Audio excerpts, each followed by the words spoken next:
She thought marrying a stranger for money would solve her problems. What she didn't know was that this billionaire CEO had been watching her from afar for years, waiting for his chance.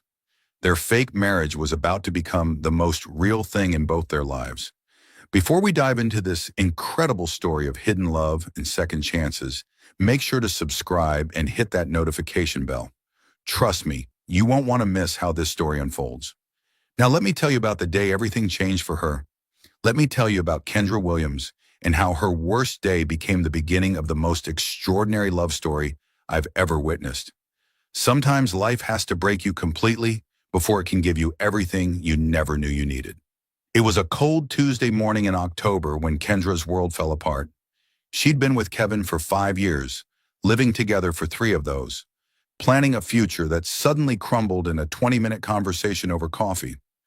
Kevin sat across from her at their usual cafe, the one where they'd shared countless Sunday mornings, and delivered the words that would shatter her reality.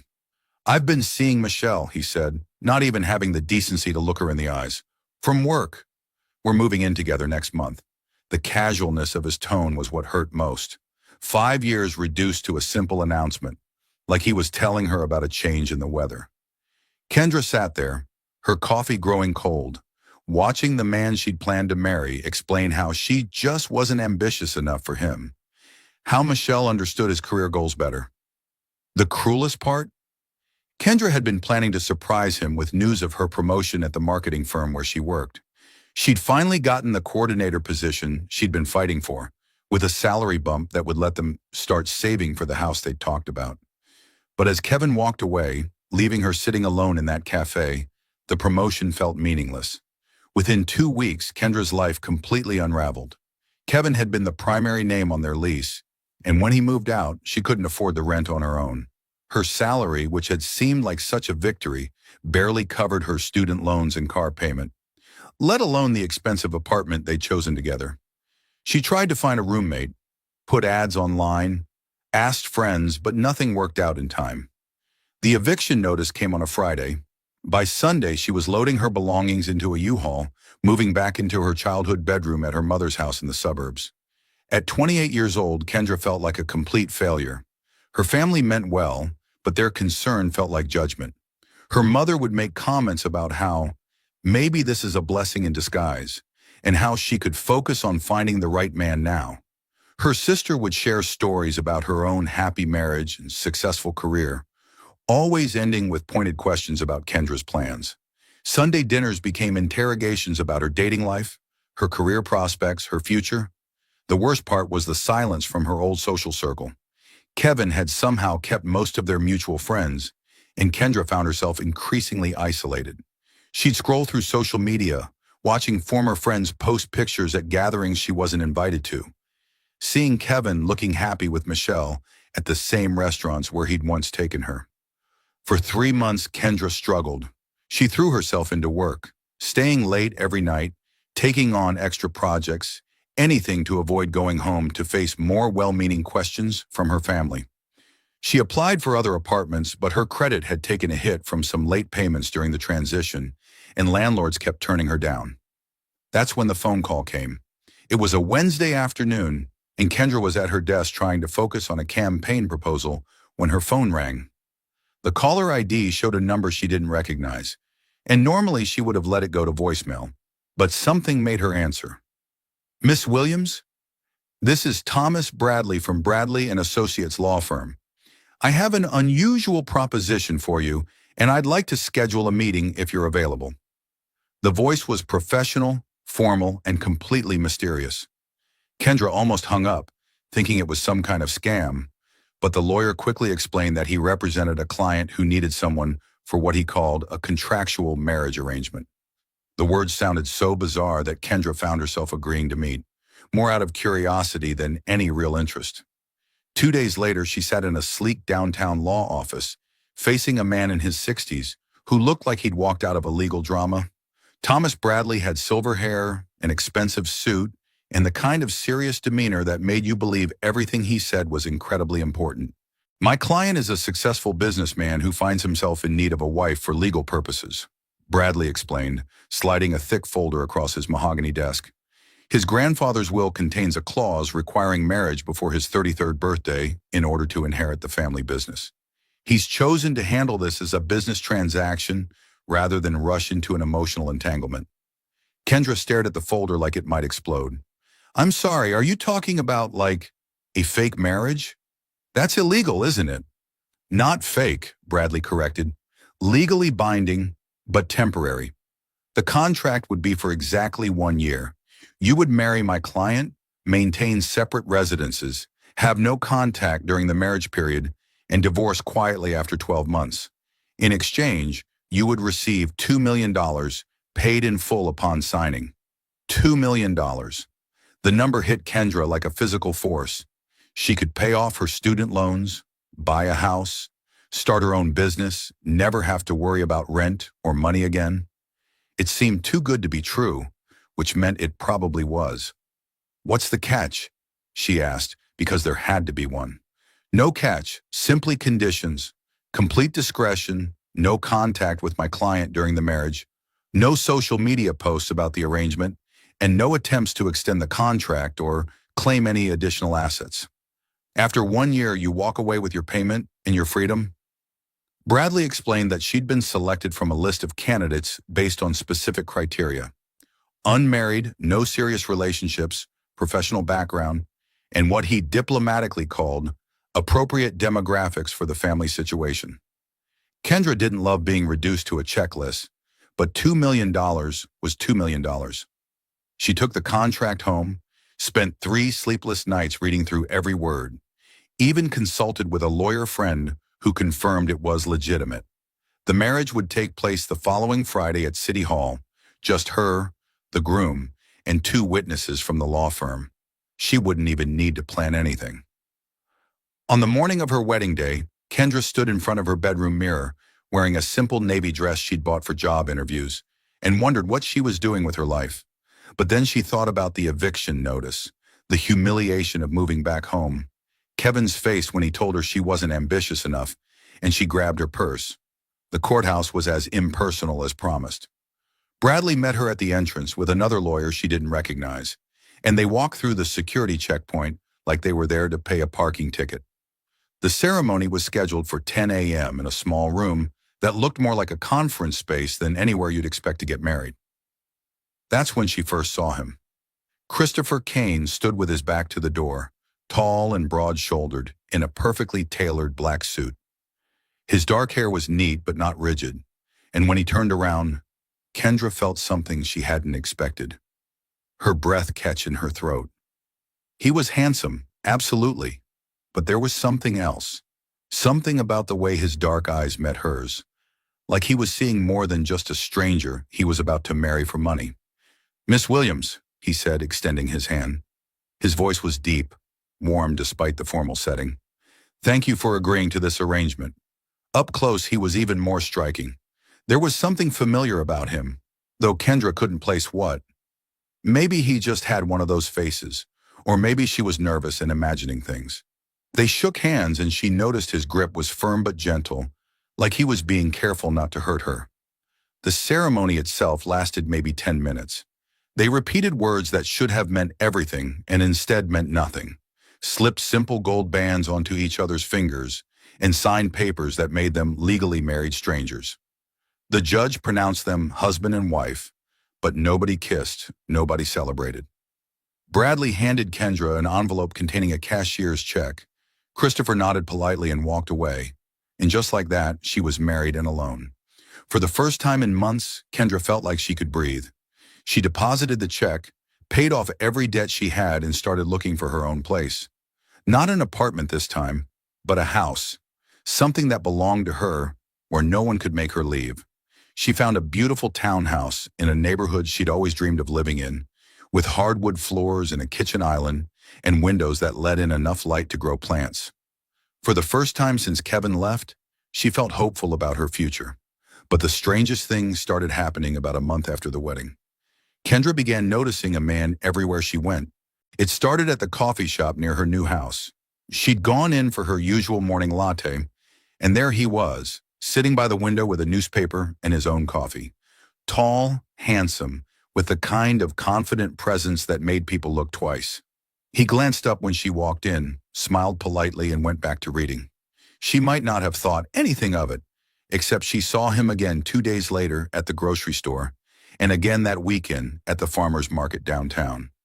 Always alone, always polite when their eyes met, never approaching, but somehow always there. Then at a networking event for young professionals, she literally walked into him. The collision sent her business cards scattering across the floor, and he immediately dropped to help her pick them up. "I'm so sorry," he said, handing her the cards. "I wasn't watching where I was going." "No problem," Kendra replied, studying his face. There was definitely something familiar about him, though she still couldn't place it. "I'm Kendra, by the way." "Michael," he said, and his smile was genuine. "Michael Stone." They ended up talking for the rest of the evening. Michael was charming, intelligent, and surprisingly easy to talk to. He asked thoughtful questions about her work, listened when she talked about her dreams of starting her own marketing consultancy, and shared stories about his own career in business development. When the event ended, he walked her to her car and asked if she'd like to have coffee sometime. Kendra heard herself saying yes before she'd really thought about it. It had been so long since someone had shown genuine interest in her thoughts and opinions, since someone had made her laugh. Their first coffee date lasted 3 hours.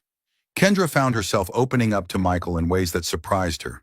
She told him about Kevin, about the humiliation of moving back home, about her fears of not being successful enough. He listened without judgment, shared his own stories of career struggles and personal setbacks, made her feel like she wasn't alone in her experiences. "You know what I think?" he said, leaning across the small table between them. "I think you're exactly ambitious enough. You just haven't found the right person to see it yet." The words hit something deep inside Kendra's chest. After months of feeling like a failure, like Kevin had been right about her lack of ambition, here was someone who saw something different. They started seeing each other regularly. Coffee dates turned into dinner dates, which turned into long walks through the city and weekend trips to art museums. Michael was unlike anyone Kendra had ever dated.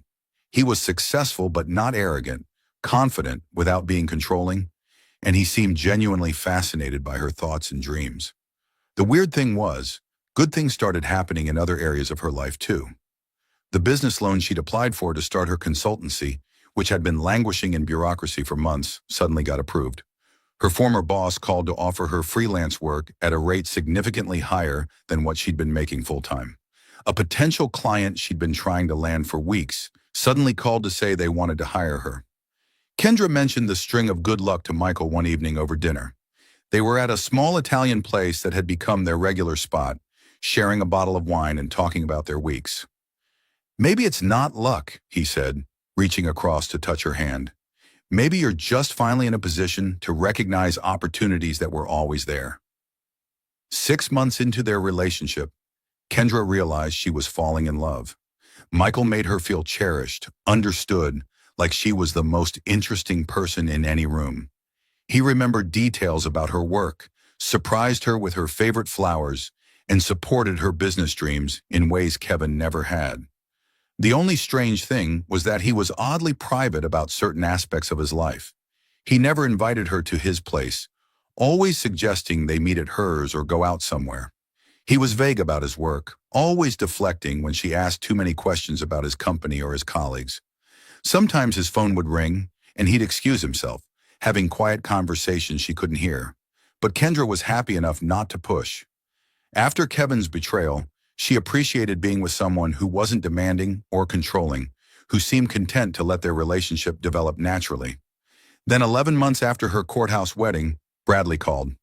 "Mrs. Kane," he said, and the name still sounded foreign to her ears. "I need to schedule a meeting to discuss the dissolution of your marriage contract. Can you come in Friday morning?" The divorce. Kendra had almost forgotten that she was technically married to a stranger. The year had passed so quickly, filled with building her business and her relationship with Michael, that her legal husband had become an abstract concept.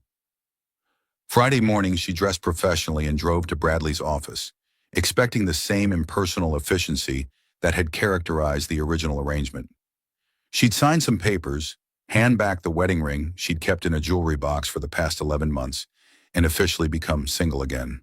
But when Bradley led her into the conference room, she wasn't alone. Christopher Kane sat at the far end of the polished table, looking exactly as handsome and composed as he had at their wedding. He stood when she entered, that same careful politeness, but something in his expression was different, more intense, like he was studying her face for a reaction she didn't understand. Mr. Kane wanted to handle the dissolution personally, Bradley explained, gesturing for Kendra to sit.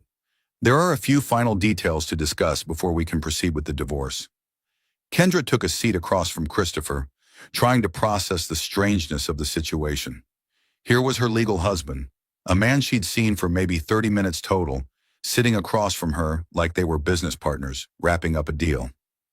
I hope the year has been productive for you, Christopher said, his voice as deep and warm as she remembered. I trust the arrangement met your expectations?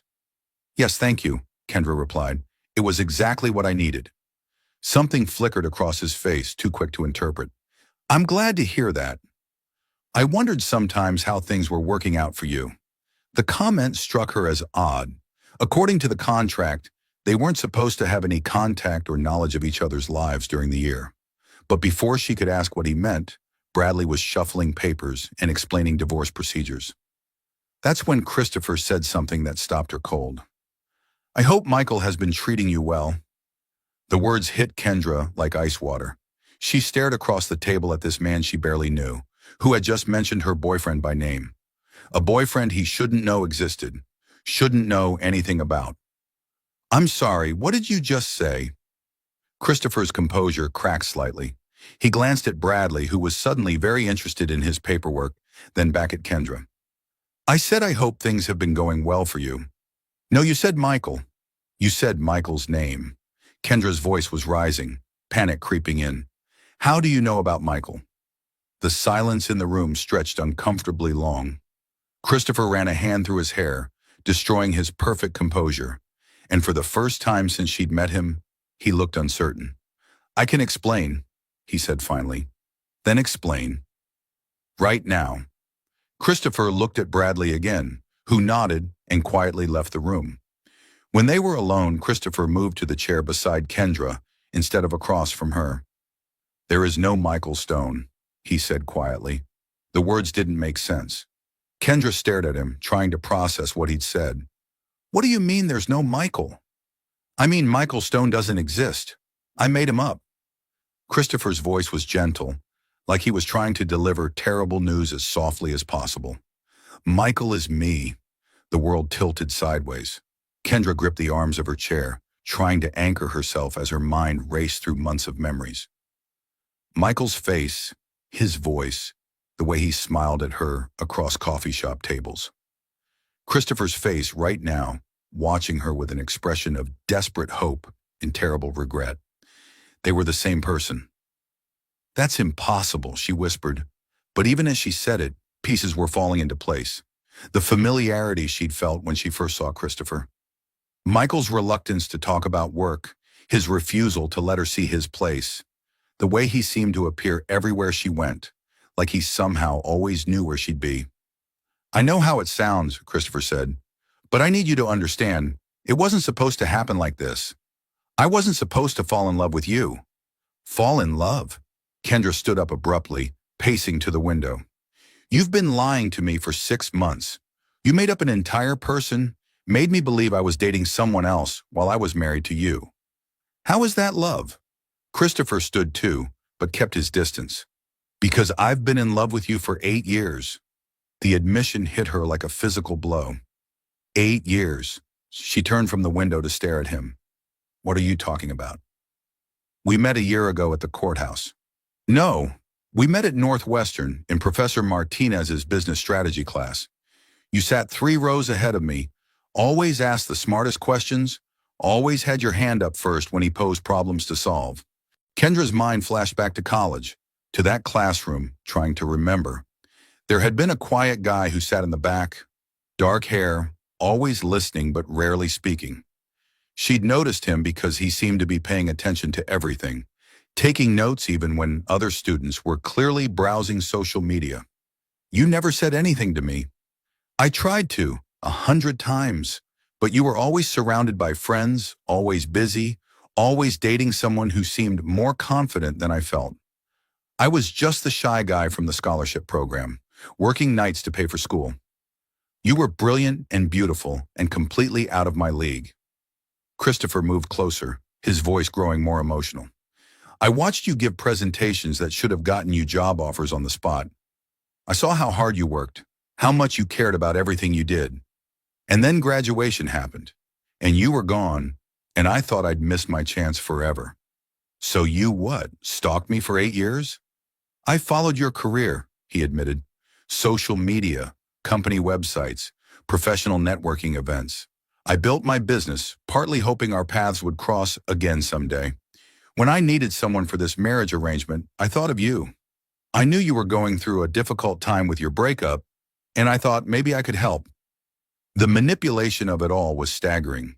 Kendra felt like she was drowning, trying to process the revelation that her entire relationship with Michael had been orchestrated by her contract husband. The coffee shop, the networking event, all those coincidental meetings. I hired a private investigator to learn your routines.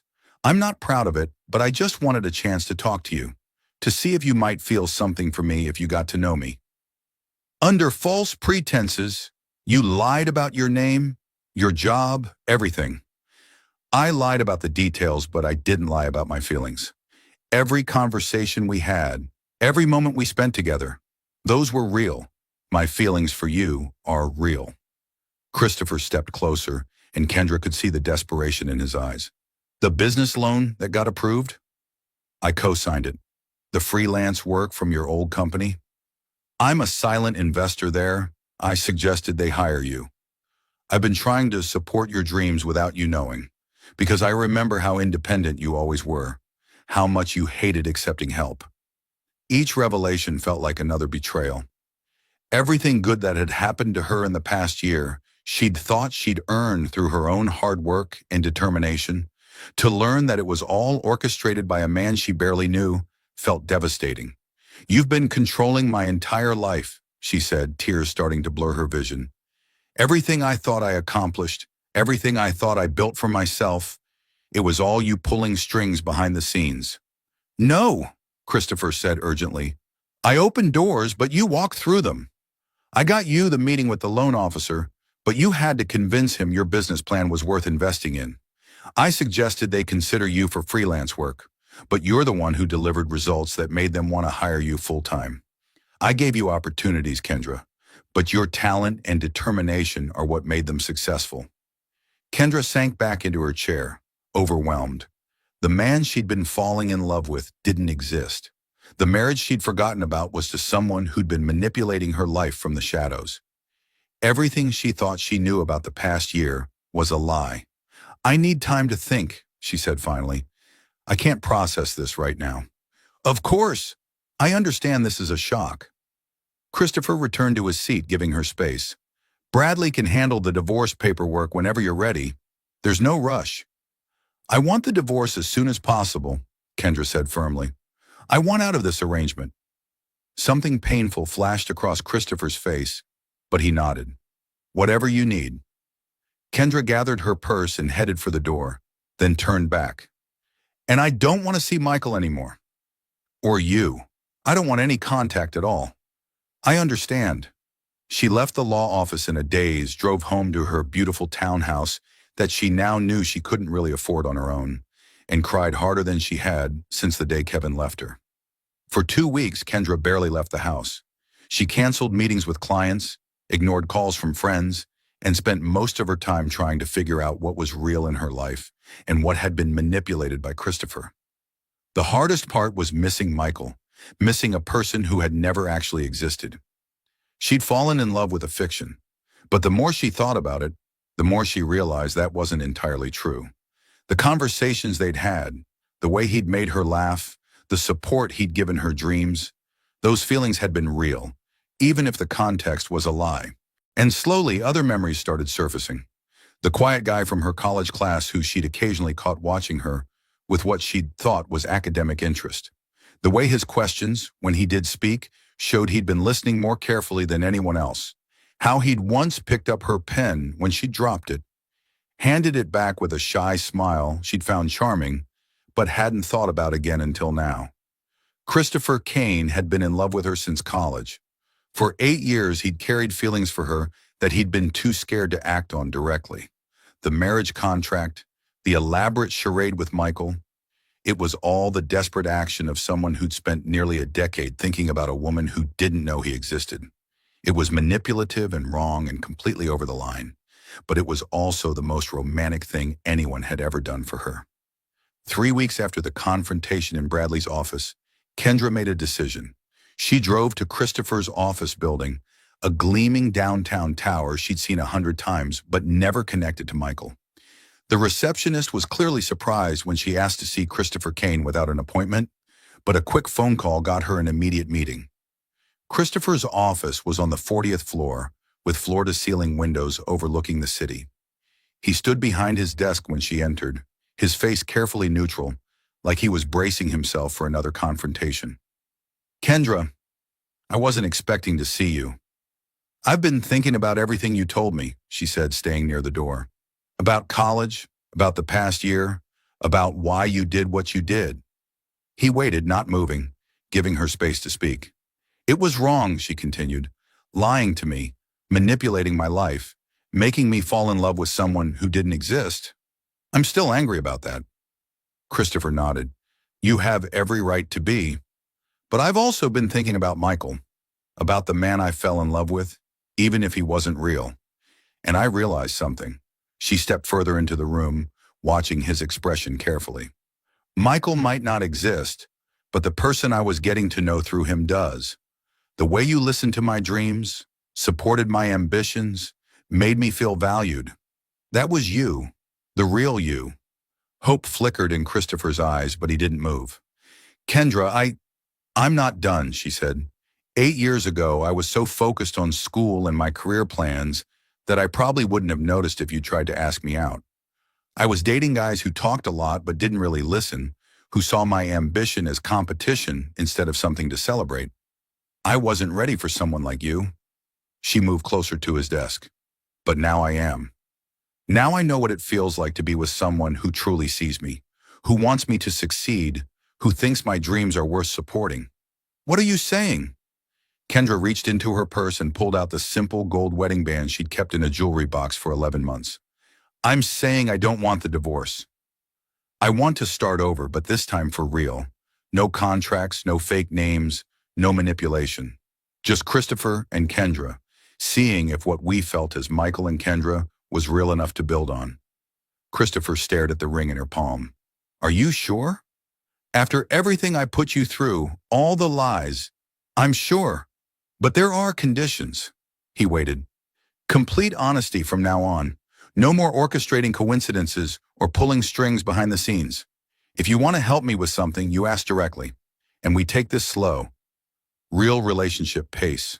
Not whatever accelerated timeline your guilt and 8 years of pining has in mind."